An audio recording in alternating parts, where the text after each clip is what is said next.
Bonjour tout le monde, bienvenue, joyeux Saint-Nicolas. Et oui, aujourd'hui c'est la fête de Saint-Nicolas. Vous allez peut-être fêter ça avec vos enfants tout à l'heure quand ils seront rentrés de l'école.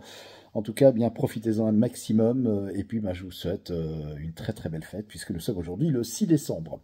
On va pas parler de Saint-Nicolas aujourd'hui sur la chaîne Fabelec, bien que c'est assez plaisant, hein, surtout pour les bonbons et tout. Mais bon, non, on va parler moteur puisque je vais répondre à la question que m'a posée Sébastien. Sébastien, il habite à côté d'Anvers, c'est dans les Flandres, dans le nord du pays, en Belgique. Et Sébastien, en fait, il a fait un montage avec un moteur asynchrone triphasé. Et afin d'éviter à chaque fois de griller ses fusibles, puisque vous le savez, un moteur au démarrage, un moteur électrique, il y a une pointe de courant très importante. Et pour limiter cette pointe de courant très importante au démarrage, eh bien, on fait ce qu'on appelle un démarrage étoile-triangle. Seulement, il m'explique, voilà, il est très embêté, parce que à chaque fois qu'il actionne le bouton poussoir pour remettre en route son moteur, eh bien, il a un court-circuit franc. Et il ne comprend pas pourquoi, il se demande un peu ce qui se passe. Je vais expliquer ça, on va voir ça tout de suite sur le croquis. On ne va pas vraiment s'intéresser à la partie commande, on va regarder plutôt la partie puissance. Donc c'est parti, on voit ça sur la feuille. Voilà, pourquoi un court-circuit franc? Eh bien, tout simplement parce que le démarrage, donc étoile, comme ceci, triangle. Donc je rappelle, il est en 400 volts, triphasé. Voilà. Si on prend les bornes du moteur, comme ceci,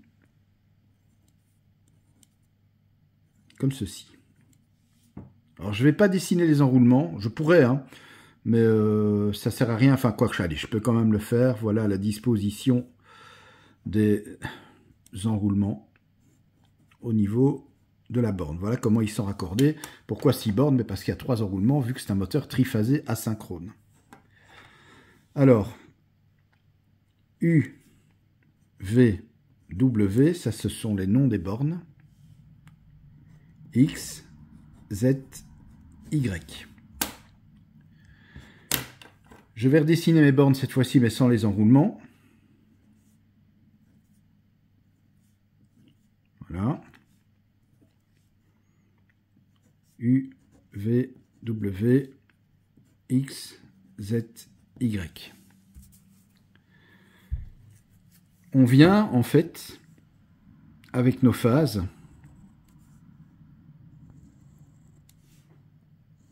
donc là, il y a la protection thermique.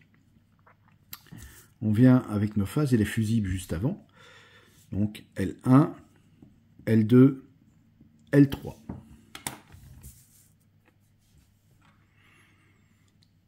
Pour faire d'abord le démarrage étoile, on va ponter en fait X, Z, Y, comme ceci.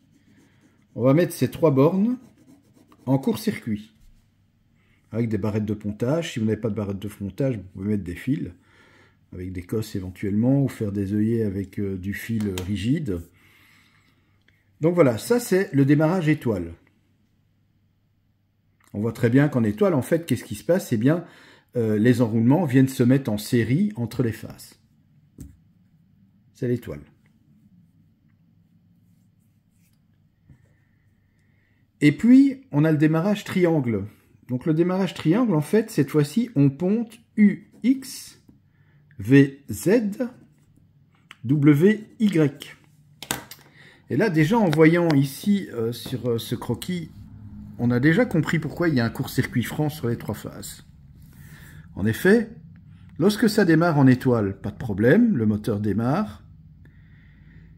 Et ensuite, il doit normalement y avoir une temporisation qui fait qu'il passe en triangle. Et un système, soit c'est un système, je vais dire électrique, où on met un contact normalement fermé de chaque contacteur. Par exemple, le contacteur étoile, il y a un contact normalement fermé dans la partie commande du contacteur triangle. Et pareil pour le contacteur triangle, dans la partie étoile, eh bien, il y a un contact normalement fermé du contacteur triangle. Et ça, c'est fait exprès. Si l'un est activé, l'autre ne peut pas s'enclencher et vice-versa.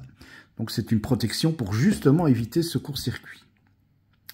Alors, ce qui arrive en fait chez Sébastien, tout simplement, eh bien, c'est que les deux contacteurs s'activent en même temps. Donc, dès qu'il appuie sur le bouton poussoir pour la mise en marche, les deux contacteurs se ferment en même temps, ce qui fait évidemment un court-circuit, évidemment. On le voit ici.